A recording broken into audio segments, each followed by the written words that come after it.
శివాయ గురవే నమః. శ్రీమాత్రే నమః. శ్రీ గురుభ్యో నమః. శ్రీకృష్ణ పరబ్రహ్మణే నమః. అమ్మవారి స్వరూపాన్ని మీకు అందరికీ నమస్కారం అండి.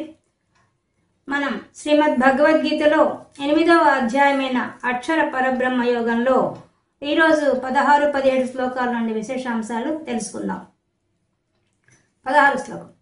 ఆ బ్రహ్మ భువనాలోకాః పునరావృత్తినోర్జున మాముపేత్య తు కౌంతేయ పునర్జన్మ న విద్యతే. పరమాత్మ మనకి ఏ విధంగా పరమాత్మను చేరుకోవాలంటే తననే ఆశ్రయించాలనే విషయం ముందు చెప్పి దానికి అభ్యాసం చేయాలని చెప్పుకుంటూ వస్తున్నారు. అందులో భాగంగానే మనకు ముందు శ్లోకాల్లో కూడా నన్నే పొందాలి, నన్నే పొందిన శాశ్వతమైంది, మిగతావన్నీ అశాశ్వతమైనవి అనే విషయాన్ని కూడా చెప్పేశారు.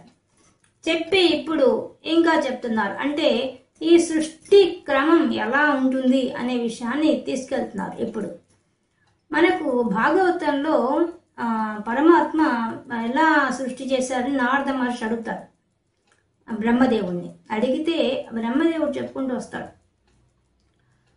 నన్ను మొదట సృష్టించాడు పరమాత్మ, నన్ను సృష్టించి నా ద్వారా ఈ సృష్టి అంతా చేయించాడు. కానీ మాకెవరికి ఈ సందేహాలు లేవు. ఏ సందేహాలు, ఎందుకు సృష్టించాడు ఏంది సందేహాలు మాకేం లేవు. ఎందుకంటే మా చేయిస్తున్నాడు, మేము చేసుకుంటూ పోతున్నాం అని చెప్పి అప్పుడు చెప్తాడు. పరమాత్మ ఈ యొక్క భూమి మీద వచ్చేసేసి 3 పెట్టాడు. ఏంటది? భయము, రోగము, మరణము 3 పెట్టాడు. ఈ 3తోనే పుట్టిన ప్రతి మానవుడు ఇబ్బంది పడుతుంటాడు. ఖచ్చితంగా భయం ఉంటుంది, రోగం ఉంటుంది, తర్వాత మరణం ఉంటుంది. ఈ 3 ఉంటాయి. దీనివల్ల మనశ్శాంతి ఉండదు, ఈ 3 వల్ల మనశ్శాంతి ఉండదు అని చెప్తాడనమాట. చెప్పి ఇవి మరి తొలగించుకునే మార్గం ఎక్కడ ఉందంటే పరమాత్మనే ఆశ్రయించాలి అనే విషయం కూడా చెప్తారు, బ్రహ్మదేవుడు చెప్తాడు. అప్పుడు ఆయన చెప్పుకుంటూ వస్తాడు. బ్రహ్మదేవుడు చెప్తాడు నారద మహర్షికి, మనకి ఎవరైతే నిష్కామంగా పరమాత్మను ధ్యానిస్తారో, ఆరాధిస్తారో, లేదా యోగ మార్గమా, భక్తి మార్గమా, జ్ఞాన మార్గమా, ఏ మార్గమైనా సరే పరమాత్మను వదిలిపెట్టకుండా ఉంటే అలాంటి వాళ్ళకు మాత్రం వాళ్ళు మళ్ళీ జ్ఞానం తెచ్చుకోవాలి. ఈ దేహ భ్రాంతి లేని వాడికి మాత్రమే జ్ఞానం ఉంటే వాడికి ఇంకా ఈ పుట్టిన మానవ జన్మలోనే తరించిపోవచ్చు, ఇంకా మళ్ళీ జన్మ ఎత్తాల్సిన అవసరం ఉండదు. కానీ మానవ జన్మ ఎత్తి కూడా పరమాత్మ 2 పెట్టాట. ఏంటది? విద్య, అవిద్య అని 2 మార్గాలు భగవంతుడే పెట్టేశాడ భూమి మీద. అవి ఏంటంటే అవిద్య అంటే ఈ శరీరం శాశ్వతమైందని, ఈ శరీరంతో సంబంధం ఉండే వాళ్ళంతా శాశ్వతమైన వాళ్ళని అని అనుకునే రకం. ఆ మార్గంలోనే వండి పుడుతూ చస్తూ తిరుగుతూనే ఆ చక్రంలో తిరుగుతూ ఉంటారు. కానీ విద్య రూపంలో ఉన్నవాడైతే విద్య తెలుసుకోవడం అంటే ఈ దేహం శాశ్వతం కాదు, ఈ భూమి మీద అంటే ఏది శాశ్వతం కాదు, అన్ని విశ్వం శాశ్వతం కాదు, విశ్వాతీతుడైన ఆ పరమాత్మ ఒక్కడే శాశ్వతమైన వాడు అనే విషయం ఎవరు తెలుసుకుంటారో, ఆ జ్ఞానం వారికి ఏదో వస్తుందో వాడు మానవ జన్మ ఎత్తినా అప్పుడే మోక్షం సంపాదిస్తాడు, జీవన్ముక్తుడైపోతాడు అనే విషయాన్ని బ్రహ్మదేవుడు నారద మహర్షి చెప్తాడు. చెప్పి అలా కాకుండా ఇంకో పద్ధతి కూడా ఉంది. ఏంటది?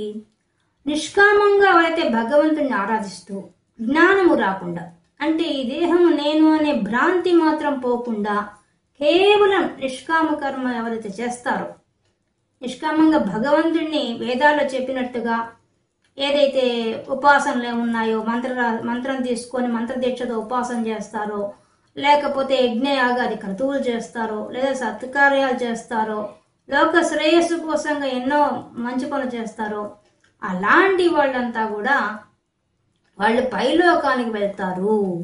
పైలోకానికి వెళ్ళినా కూడా మళ్ళీ వాళ్ళు భూమి మీద వచ్చి పుట్టాల్సిందే అనే విషయాన్ని బ్రహ్మదేవుడు చెప్తాడు. అదే విషయాన్ని ఇక్కడ మనకి పరమాత్మ ఇక్కడ చెప్తున్నారు. ఏమని? ఇక్కడ మొదటి వాక్యంలో వచ్చి నిష్కామంగా చేసే సగుణోపాసకులు వాళ్ళ గురించి చెప్తున్నారు. రెండో వాక్యంలో వచ్చి జ్ఞానవంతుల గురించి చెప్తున్నారు. ఆ బ్రహ్మ భువనాల్లోకాహ, ఆ బ్రహ్మదేవుడు మొదలుకొని మిగతా లోకాలని అన్నింటిలో కూడా పునరావృత్తి, మళ్ళీ తిరిగి తిరిగి వచ్చి భూమి మీద పుట్టే పరిస్థితి ఉంటుంది. ఆ లోకాలకు పోయినా కూడా మానవుడు మళ్ళీ వచ్చి ఇక్కడ పుట్టాల్సింది, పుట్టి మళ్ళీ ఆ జ్ఞానం తెచ్చుకోవాల్సింది.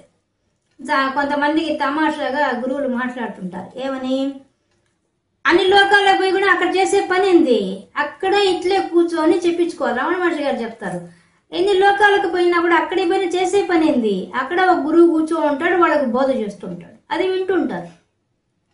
ఎన్నో వింటారు, కానీ శరీర భ్రాంతి వదలదు, అది వదలాలి. కాకపోతే మిగతా లోకాలకి భూలోకానికి తేడా ఏంటంటే, మళ్ళీ బ్రహ్మదేవుడు నారద మహర్షి చెప్తాడు, అక్కడ కూడా భయం ఉంటుంది, కానీ అక్కడ ఆనందం ఎక్కువగా ఉంటుంది. మిగతా లోకాల్లో ఆనందం ఉంటుంది, కానీ వాళ్ళకు కూడా మరణ భయం ఉంటుంది. ఎందుకని, వాళ్ళకు లిమిటెడ్ టైం, ఈ టైం అయిపోగానే మళ్ళీ భూమి మీద పుట్టాల్సింది, వాళ్ళకు భయం ఉంటుంది అనే విషయాన్ని బ్రహ్మదేవుడు చెప్తాడు నారద మహర్షికి. అనుకుంటారు కాబట్టి అన్ని లోకాలకు పోతున్నాం కదా హాయిగా ఉంటుందంటే లేదు, అది కూడా కాల పరిమితి ఉంటుంది అని చెప్తారు. ఇప్పుడు ఇక్కడ కూడా పరమాత్మ అలా చెప్తున్నారు, ఏమని, ఆ బ్రహ్మ భువనాల్లోకాహ, ఈ బ్రహ్మాండంలో ఉండేటువంటి అన్ని లోకాలకి ఆ పునరావృత్తి, అక్కడికి పోతే మళ్ళీ తిరిగి వస్తారు, పునరావృత్తి తిరిగి వస్తారు. ఓ అర్జున, ఎవరైనా సరే ఇక్కడ జ్ఞానం పొందకుండా ఉండి నిష్కామంగా ఆరాధన చేస్తూ ఉంటే, ఉపాసన చేస్తూ ఉంటే, అలాంటి వాడంతా ఇతర లోకానికి పోతారు. బ్రహ్మాండంలో ఎన్ని ఉన్నాయి, 14 లోకాలు ఉన్నాయి. ఆ 14 లోకాల్లో కిందికి పైకి తిరుగుతుంటారు. కానీ ఎప్పటికైనా మళ్ళీ మానవ జన్మ ఎత్తాల్సిందే. మానవ జన్మ ఎత్తి జ్ఞానం తెచ్చుకొని మోక్షం పొందాలి. అక్కడ జ్ఞానం పొంది ఇక్కడికి వచ్చి మళ్ళీ ఆ జ్ఞానాన్ని ఆచరణ పెట్టేయాలి. అదే జ్ఞాన విజ్ఞాన యోగం. అనుభవంలోకి వచ్చేయాలి. అనుభవంలోకి వస్తేనే మోక్షం. ఒక ఆయన వచ్చి రమణ మహర్షిని అడుగుతాడు, శరీరంతో మోక్షం పొందవచ్చా అనేసి. ఆయన ఒకటే అడుగుతాడు, అసలు మోక్షం అంటే ఏమనుకుంటున్నావు? మోక్షం అంటే నీ శరీరంతో బంధం తెంచుకోవడమే, విముక్తి పొందడమే మోక్షం అంటే. అలాంటిది శరీరంతో మోక్షం ఏంది? అలాంటివన్నీ కోరుకున్న వాళ్ళు రాక్షసుడు. వాళ్ళట కోరుకోనే కదా వాళ్ళు లోకానికి అంత పీడించారు, ఆయుష్ ఎక్కువగా కోరుకొని చేశారు అని చెప్తారు. ఇంకొంతమంది వచ్చి అడుగుతారు, అన్ని లోకాలు ఉన్నాయంటారా అని రమణ మహర్షి గారిని అడుగుతారు. అప్పుడు ఆయన చెప్తాడు, ఇప్పుడు ఇక్కడ తిరువణామలైలో మనం రేడియో పెట్టామండి, రేడియో పెడితే ఏమొస్తుంది, అక్కడ ఆ స్టేషన్ ఇక్కడ ఈ స్టేషన్ మనం తిప్పుతూ ఉంటే అన్ని స్టేషన్లు మనకు తెలుస్తున్నాయి కదా. అలాగే అన్ని లోకాలు ఉన్నాయి, కానీ అక్కడికి పోయినా ఏం లాభం? నువ్వు మళ్ళీ తిరువణామలలో ఉండే రేడియోలోనే అన్ని వినాలి, నువ్వు ఇక్కడికే రావాలి, ఈ రేడియోలోనే వినాలి అన్ని లోకాల గురించి. కాబట్టి ఖచ్చితంగా ఇక్కడే వింటున్నావు కదా, ఈ ఇన్స్ట్రుమెంట్ ఇక్కడే ఉంది, ఇక్కడికి వచ్చేదే నువ్వు మోక్షం పొందాలి అని ఆయన తమాషా చెప్తారు. అలాగా మనకు రామాయణంలో అయితే కొంతమంది ఋషులు, ఆ ఋషులను వచ్చి ఇంద్రుడు పంపిస్తాడు, విమానాలు పంపించి మరీ తీసుకురమ్మంటాడు వాళ్ళని. వాళ్ళు వచ్చి రండి పోదాము, మీకు మీరు చేసిన తపస్సు ఫలితంగా మేము ఇంద్రలోకాన్ని తీసుకెళ్తాం అంటారు. అప్పుడు ఆ ఋషులు అడుగుతారు, ఇంద్రలోకంలో ఏముంటుంది, భయం ఉంటుందా అంటే ఉంటుంది అంటారు. అహంకారం ఉంటుందంటే ఉంటుంది అంటారు. మరి అహంకారం అంటే మేము రావు, అహంకారం పోగొట్టడం కోసం మేము తపస్సు చేస్తున్నాం, మళ్ళీ అక్కడికి వచ్చి అహంకరించేది ఎవరు? ఆ భోగాల కోసం మేము తాపత్రయపడి ఆ అహంకారం తెచ్చుకొని ఆ భయంతో ఎప్పుడెప్పుడు ఊడిపోతుందా ఈ ఇంద్రలోకంలో ఉండే ఆ ఛాన్స్ అని చెప్పి భయపడుతూ జీవితం మాకు ఇష్టం లేదు. అవేదో భూమి మీద ఉన్నాయి కదా, అదే బాధ ఇక్కడ పడుతున్నాం, దాన్ని చేయించడానికి కోసం మేము తపస్సు చేస్తున్నాం, మాకెందుకు అది, మేము రామని చెప్తారు. కాబట్టి అన్ని లోకాలకు పోయినా కూడా మళ్ళీ మనం భూలోకానికి వచ్చి తరించాల్సిందే, వేరే మార్గం లేదు. కానీ అదే మానవ జన్మ దుర్లభం కాబట్టి వచ్చిన జన్మనే సార్థకం చేసుకోవాలంటే ఆ జ్ఞానం వైపుగా అడుగులు వేసి ఆ జ్ఞానం సంపాదించేస్తే ఇక జన్మ లేదు. అది సులభమైన మార్గం. అంటే ఇప్పుడు పుట్టినప్పుడు ఇప్పుడే ఈ జ్ఞానం వచ్చేస్తే ఇప్పుడే మనం జీవన్ముక్తులైపోవచ్చు, సులభమైన మార్గం. కాకపోతే ఈ జ్ఞానం రావడం చాలా కష్టం. ఎందువల్ల మనకు ముందే చెప్పారు పరమాత్మ, భయం ఒకటి, రోగం ఒకటి, మనకు మరణం. ఈ మూడింటి గురించి మనం ఎక్కువ థింక్ చేస్తాం. అంటే మన తోటి వాళ్ళ గురించి, శరీర సంబంధం ఉండే వాళ్ళ గురించి ఆలోచిస్తాం, శరీర సంబంధమైన రోగాల గురించి ఆలోచిస్తాం, శరీర సంబంధమైన సమస్యలు అన్నింటి గురించి చర్చిస్తాం. ఆ భయం మనం ఎక్కువ పీడిస్తుంటుంది. అందుకనే ప్రతి విగ్రహము అభయం ముద్ర పెట్టుకుంటుంది. భయంతో ఉన్నారు భూలోక వాసులు, అభయం మేము ఇస్తాం, మమ్మల్ని ఆశ్రయించండి, మా పాదాలు ఆశ్రయించండి అని చెప్తారు. చెప్పేదే ప్రతి విగ్రహం కూడా. భూలోకంలో ఉండేది అదే లోపం కాబట్టి. కాబట్టి మానవులంతా కూడా తరించడానికి సులభమైన మార్గము మానవుడి జన్మే. మానవ జన్మే సులభమైంది. కానీ మిగతా లోకాలకు పోతే ఏ లోకానికి పోయినా మనం రావాల్సింది. కానీ ఆ లోకాల్లో ఉండే వాళ్ళు అంత అక్కడికి పోయిన వాళ్ళు ఉంటారు. ఇక్కడ భూలోకంలో బాగా తపస్సు చేసి నిష్కామంగా చేసిన వాళ్ళు, ఉపాసన చేసిన వాళ్ళు పుణ్యం సంపాదించుకుని ఆ పుణ్య లోకాలకు పోతారు. ఆ మహర్లోకము, జనోలోకము, తపోలోకము అలాంటి వాటికి పోతారు.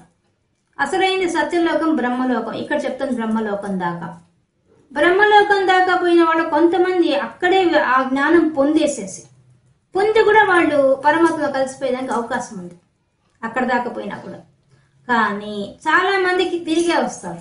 ఎందువల్లంటే అంత సులభం కాదు ఆ జ్ఞానం తెచ్చుకోవడం. అందుకంటే శరీర వ్యామోహం అనేది అంత భయంకరమైంది. కాబట్టి అదేదో తీవ్రమైన సాధన ఇక్కడే చేసుకుంటే, ఇక్కడే మనం ఆ జ్ఞానం సంపాదించేస్తే, ఆ భ్రమ పోతే, ఆ భ్రాంతి పోవడానికి మనకు ముందు దాంట్లో చెప్పేశారు అధ్యాయంలో జ్ఞాన విజ్ఞాన యోగం అని చెప్పేసి. ఏం చెప్పారు? నీకు భగవంతుడి తత్వం తెలుసుకొని దాన్ని నువ్వు ఆచరణలో పెట్టేసి అనుభవంలో తెచ్చేసుకుంటే అదే విజ్ఞానం. అది తెచ్చుకుంటే నీకు మోక్షం గ్యారంటీ. ఇక్కడే బతికుండగానే జీవన్ముక్తులు అయిపోవచ్చు అని చెప్పేశారు. అదే ఇప్పుడు చెప్తున్నాడు పరమాత్మ కూడా. మీరు ఎన్ని చేసినా నన్ను పట్టుకుంటే మాత్రం సెకండ్ లైన్ చెప్పేశాడు. జ్ఞానం తెచ్చుకొని నన్నే ఆశ్రయిస్తే. ఇప్పుడు మనం భూమిని చూస్తున్నాం. భూమిని చూడంగానే భూరూపంలో ఉన్నది పరమాత్మే అని తలుచుకో అని భావించగలగాలి. గాలి వీస్తే పరమాత్మే, పంచభూతాల్లో ఏది చూసినా పరమాత్మే అనే భావన ఎక్కువ చేసుకుంటే, ఒక పక్క భగవంతుడి నామాన్ని వదిలిపెట్టకుండా ఇంకో పక్క విచారణ, ఈ దేహం కూడా పంచభౌతికమైందే, ఇది నశిస్తుంది అనే స్పృహ కలిగి ఉండడం. ఆ కలిగి ఉన్నవాడికి ఏమవుతుంది? మాం ఉపేచ్ఛ, వాడు నన్ను పొందుతాడు. వాడు ఆ జ్ఞానం తెచ్చుకున్నాడా, నన్నే పట్టుకున్నాడా, వాడు నన్నే పొందుతాడు. పునర్జన్మ నా విద్యతే, వాడికి ఇంకో జన్మ లేదు, మళ్ళీ పుట్టడం అంటూ వాడికే ఉండదు. అదే పరమాత్మ పెట్టిన మాయ. ఈ మాయా ప్రపంచంలో కూర్చోబెట్టి, మన త్రిగుణాత్మకమైన దాంట్లో కూర్చోబెట్టి మనకు అన్ని ఆకర్షించే రకంగా ప్రపంచ విషయాలు ఉంటాయి. ఇప్పుడు ఎంత మనం ఎన్ని గంటలు చెప్పుకున్నా మళ్ళీ మనం ప్రపంచ విషయాలు వెళ్ళిపోగానే దాంతో తాదాత్మ్యం చెందేస్తాం. వాళ్ళు ఇట్టున్నారు, వీళ్ళు ఇట్టున్నారు, వాళ్ళు అలా ఉన్నారు, వీళ్ళు ఇలా ఉన్నారు, వాళ్ళని కూడా విమర్శించేస్తాం. అందరినీ వీళ్ళు ఇలాంటి వాళ్ళని పొద్దుస్తాం, అవే చర్చలు చేస్తుంటాం. ఎన్ని విన్నా చెప్తున్న గురువులను కూడా విమర్శించేస్తాం. వాళ్ళెంత అండి, వాళ్ళే మనకన్నా తేలి తక్కువ ఉన్నారు అని విమర్శించేస్తాం విచిత్రంగా. అవన్నీ మళ్ళీ బంధంలో పట్టేస్తున్నాయి, నరకంలో పెట్టేస్తాయి, మోక్షమే ఇవ్వవు. కానీ తెలిసి చేసే తప్పుది. మనకు ఇంత విన్నా మళ్ళీ మనం ప్రపంచ విషయాల్లో పోయి వాళ్ళంతేనండి, వాళ్ళు మారడంటూ ఇంకోళ్ళ గురించి మనం విమర్శించడం, ఇవంతా మళ్ళీ బంధంలోకి తీసుకొచ్చేస్తాయి. ఎవరు ఎంత పాపం అంటుంటే ఆ పాపానికి మనం అంకితం అయిపోతుంటాం. కాబట్టి ఎవరిని తోలునాడకుండా ముందుకు పోతేనే మనం విజయం సాధించగలుగుతాం. అదొకటి. దాంతో పాటు మనకి బంధంలో ఇరుక్కోకుండా అంటే ముందు శరీర వ్యామోహం పోవాలి. ఇది పోవడం చాలా కష్టం. అది కదా అసలు ముఖ్యమైనది. అదే జ్ఞానం రావడం అంటే. ఈ జ్ఞానం రావడం చాలా కష్టం. అదే అవిద్య అని చెప్పారు పరమాత్మ భాగవతంలో. అవిద్యా రూపంలో ఉండేవాళ్లే ఎక్కువ. ఈ పైలోకాలు పోయింటారే, మహర్లోకం అంతా పోయింటారా ఇక్కడ పుణ్యకార్యాలు చేసి, వాళ్ళు అక్కడి నుంచి వాళ్ళ వంశం వాళ్ళని భూలోకంలో చూసి ఏడుస్తుంటారట. అయ్యో మా వాళ్ళు ఈ జ్ఞానం తెచ్చుకోకుండా ఇంకా అక్కడ మళ్ళీ పుడుతూ చస్తూ జీవితం గడుపుతున్నారని చెప్పి వాళ్ళ పైలోకాలపై కూడా బాధపడతారట. అంతే కదా, ఎంత బాధ ఉంటుంది. అయ్యో మేమంటే తెలివి తక్కువగా మేము తెలుసుకోలేకపోయాం, ఏదో నిష్కామంగా తపస్సు చేసుకొని ఇంత మాత్రం అన్నా వచ్చాము పైలోకాలకి, వీళ్ళు అది కూడా లేదు, భూమి మీద చస్తూ పుడుతూ జీవిస్తున్నారు అయ్యో అని చెప్పి బాధపడతారట పైలోకాల పోయిన వాళ్ళు. అంటే భూలోకంలో ఎలా పుడతారు? ఏం మానవులుగా ఏం పుట్టరు, మిగతా జీవ జంతువులాగా పుట్టేస్తారు. అది ఇంకా బాధ కదా. పైలోకానికి పోయిన వాళ్ళకి చాలా బాధగా ఉంటుంది. అయ్యో ఒకరు పాముగా పుట్టారే, ఒకరు పందిగా పుట్టారు, ఇట్లా పుట్టారు అట్లా పుట్టారని వాళ్ళకి తెలిసిపోతుంది. పైన చూసినప్పుడు అమిత బాధకు గురవుతారు. అప్పుడు వాళ్ళకు కూడా మనశ్శాంతి ఉండదు, శాంతి పోతుంది. కానీ శాంతిగా ఉంటేనే మోక్షం వస్తుంది. శాంతిగా ఉండాలంటే తీవ్ర వైరాగ్యం ఉండాల్సింది, అంతకుమించి వేరే మార్గం లేదు. కాబట్టి ఈ విధంగా పరమాత్మ చెప్తున్నారు ఏమని, ఆ బ్రహ్మ భూనాల్లోకాహ. ఎవరైనా సరే ఇక్కడ పుణ్యకార్యాలు చేస్తే వాడు ఆ బ్రహ్మదేవుడి లోకం దాకా ఉండే 7 లోకాల్లో తిరుగుతూ ఉంటాడు. పైకి కిందికి తిరుగుతూ మళ్ళీ భూలోకానికి వచ్చి పుడుతూ ఉంటాడు. పునరావృత్తి, మళ్ళీ భూమి మీదకి వచ్చి పుడతాడు. అందులో ఏం సందేహం లేదు. ఇంకా మాము ఉపేచ్ఛ, కానీ అదే నన్నే పొందితే, నన్నే పట్టుకొని ఉంటే, నన్నే ఆశ్రయించుంటే, నన్ను పొందితే వాడు కౌంతేయ ఓ కుంతి పుత్ర పునర్జన్మ న విద్యతే, వాడికి మళ్ళీ జన్మలే, మళ్ళీ పుట్టిదంటూ ఇంకా ఉండదు. వాడు నాలో కలిసిపోతాడు. వాడు ఆ జ్ఞానం వస్తే ఆయనలో కలిసిపోతాడు. అందుకే కదా కొంతమంది మనకి హిమాలయాల్లో చూస్తే కొన్ని వేల సంవత్సరాల ఆయుష్ ఉన్న వాళ్ళు ఉంటారు. వాళ్ళు ఎందుకు ఈ శరీరం వచ్చేసింది, ఈ శరీరంతోనే మోక్షం పొందాలని తీవ్ర ప్రయత్నం చేస్తారు. వాళ్ళు ఇంకా మళ్ళీ పుట్టడం ఇష్టం లేక వాళ్ళు ఆయుష్ పెంచుకుంటారు. ఎలా పెంచుకుంటారు? యోగ సాధన ద్వారా అది ఒకటి సాధ్యం అవుతుంది, ప్రాణాయామం చేయడం ద్వారా అది సాధ్యం అవుతుంది. అది చేసి వాళ్ళు ఏం చేస్తారు, ఎక్కువ కాలం జీవించేందుకు శరీరాన్ని చేసుకొని తద్వారా ఎక్కువ సాధన చేస్తారు. తొందరగా ఈ యొక్క భ్రాంతి పోవాలి, ఈ శరీరం వేరే నేను వేరే అనే భ్రాంతి పోయే రకంగా ప్రయత్నం చేస్తారు, విచారణ చేస్తారు. అక్కడ కూడా ఉపదేశాలు పొందుతూ వాళ్ళు అందరినీ కలుసుకుంటూ తెలుసుకుంటూ మొత్తానికి జ్ఞానం కోసం తీవ్ర ప్రయత్నం చేస్తారు. చేసి ఎట్లా అంటున్నా మోక్షం పొందేవాళ్ళు మన కంటికి కనిపించకపోవచ్చు కానీ హిమాలయాల్లో ఉంటారు. అట్లాంటి వాళ్ళు అదే ధ్యాసగా కూర్చో ఉంటారు. ఆయుష్ పెంచుకొని మరి చేసేవాళ్ళు ఉంటారు. అలాగే మనకి గజేంద్ర మోక్షం చూస్తే ఆయన కూడా ఇంద్రజుమ్న మహారాజు కూడా అంతే కదా, దేవలోకానికి పోయి ఆయన అక్కడి నుంచి కిందికి వచ్చిన కిందికి రావడానికి బాధపడతాడు. ఎందుకంటే ఆ స్వర్గ సుఖం అటువంటిది, ఆయన మళ్ళీ భూమి మీద పుట్టాలని ఇష్టం ఉండదు. కానీ ఆ టైం అయిపోతుంది, ఆ పీరియడ్ అయిపోగానే భూమి మీద రావాలంటే బాధపడతాడు ఆయన. అలాగే మనకు ఎంతమంది చెప్పుకున్నాం అది కదా. కాబట్టి ఈ విధంగా మనకి ఎవరైనా సరే ఋషులైన వాళ్ళంతా, ఈ జ్ఞానం వచ్చిన వాళ్ళంతా కూడా అన్ని లోకాలకు పోవడం కోరుకోరు. ఎప్పుడు భూలోకంలోనే ఉండి అన్నిటికీ అంటుకోకుండా ఉండి తీవ్ర వైరాగ్యంతో జ్ఞానం తెచ్చుకొని ఇక్కడే మోక్షం పొందాలని కోరుకుంటాడు జ్ఞాని అయిన వాడు. అందుకే చెప్తున్నాడు, మొదటి వాక్యంలోమో సగుణోపాసన చేసి నిష్కామంగా చేసిన వాడేమో పైలోకాలు తిరుగుతూ ఉంటాడు, మళ్ళీ వచ్చి భూమి మీద పుట్టుకుంటాడు. రెండో వాక్యంలో అలాంటి పరిస్థితి వద్దు అనుకున్నవాడు నన్నే పట్టుకుంటాడు, నన్ను పట్టుకున్నవాడు ఇంక మళ్ళీ పుట్టేదంటూ ఉండదనే విషయాన్ని ఇక్కడ స్పష్టంగా పరమాత్మ చెప్తున్నారు. అంటే మనకుండే 14 లోకాలలో కింద లోకాలకు పోయేవాళ్ళు ఇంక దుష్టమైన పనులు చేసామంటే కింద లోకాలకు పోతూనే ఉంటారు, అందులో సందేహం లేదు. కానీ భగవంతుని చేరుకోవాలి, మోక్షం పొందాలని తాపత్రయం ఉన్న వాళ్ళు కూడా తమ యొక్క జ్ఞానం తెచ్చుకోకపోతే ఈ పైలోకాలకు తిరుగుతుంటారు. ముందు స్వర్గలోకానికి పోయినా వాళ్ళు వెంటనే మళ్ళీ భూలోకానికి కొంత పీరియడే ఉంటుంది, ఆ పీరియడ్ అయిపోగానే రావాల్సిందే. అలాగే మిగతా లోకాలకు కూడా అంతే, ఎక్కడికి పోయినా మళ్ళీ వెనక్కి రావాల్సిందే. బ్రహ్మలోకానికి పోయి కూడా తిరిగి కూడా వచ్చేవాళ్ళు ఉన్నారు. కానీ కొంతమంది మాత్రం అదృష్టవంతులు, అక్కడి నుంచి అట్టే బ్రహ్మతో పాటు ఆ కల్పాంత వరకు బ్రహ్మకల్పం దాకా ఉంటారు, ఉండి ఆయనతో పాటు పోయి పరమాత్మలో కలుస్తారు. అలాంటి వాళ్ళు ఉంటారు. రకరకాల వాళ్ళ యొక్క సాధన బట్టి, వాళ్ళ యొక్క విచారణ బట్టి, వాళ్ళ వైరాగ్యాన్ని బట్టి వాళ్ళు ఆ శాశ్వతం కాదనే విషయం తెలుసుకున్న తర్వాతే ఆ స్పృహ వస్తేనే చాలా సులభం ఇది సాధ్యం అవుతుంది అనే విషయాన్ని మనకి పరమాత్మ చెప్తున్నారు. కానీ మనం కాలంలోనే ప్రయాణం చేస్తున్నాం, మన పుట్టుక మరణం అంతా కాలంతో నిర్ణయించబడుతోంది. కాబట్టి కాలం విషయం గురించి తర్వాత శ్లోకంలో పరమాత్మ చెప్తున్నారు.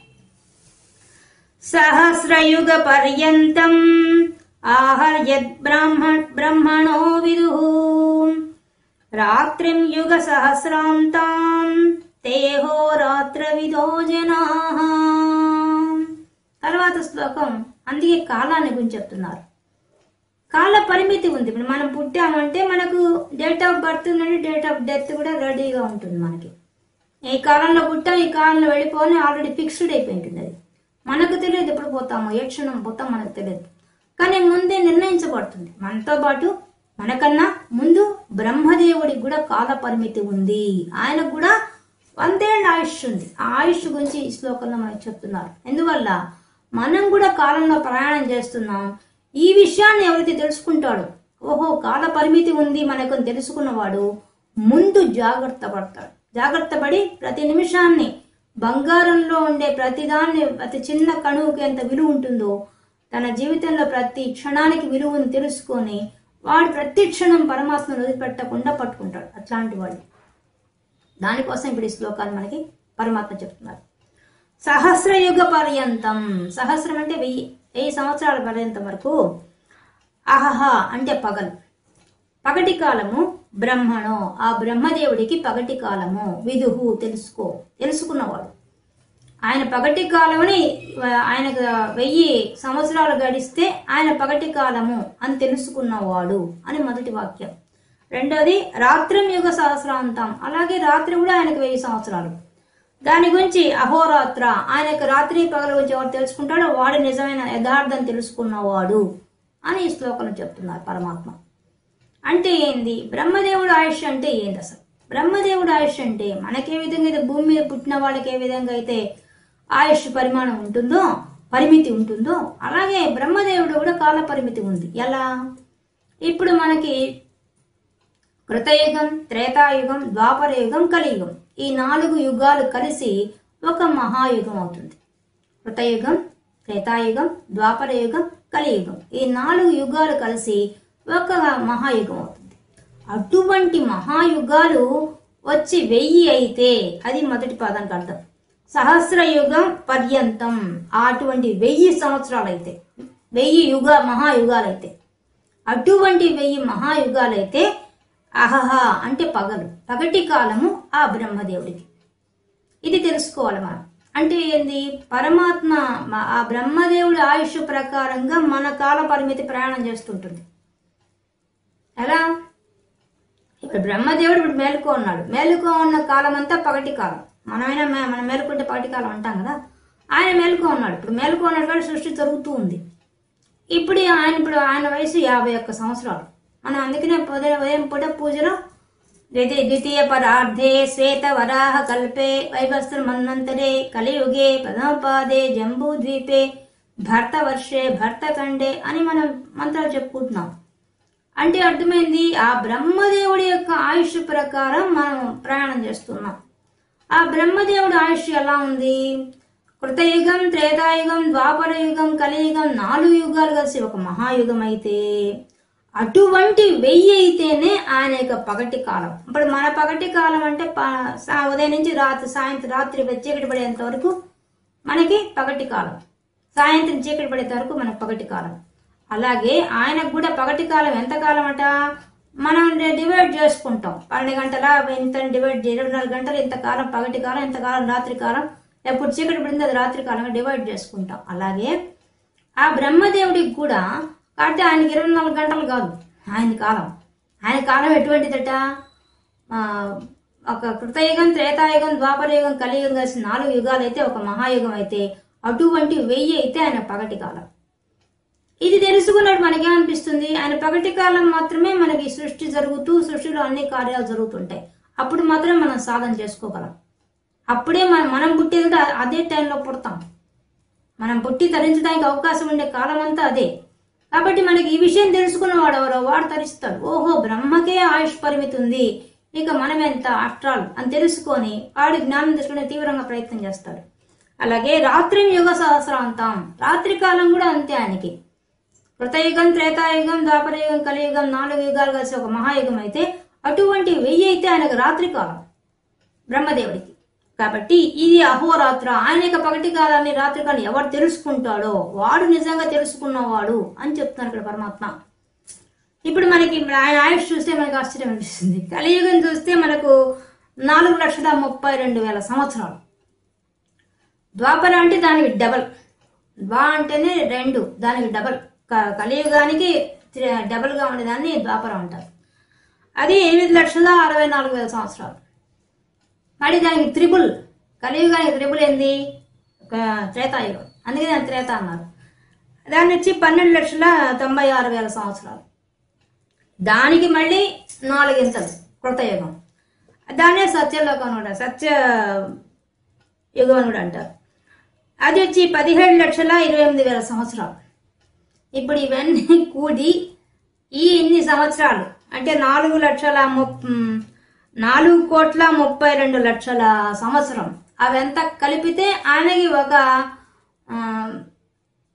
ఒక మహాయుగం అంటే పగటి కాలం. అంతకాలం ఆయన పగటి కాలం.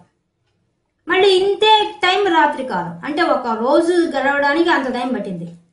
ఇటువంటి రోజులు 30 రోజులు అయితే ఒక నెల, ఇటువంటివి సంవత్సరం అయితే ఒక సంవత్సరం లెక్క, 12 నెలలు అయితే ఒక సంవత్సరం.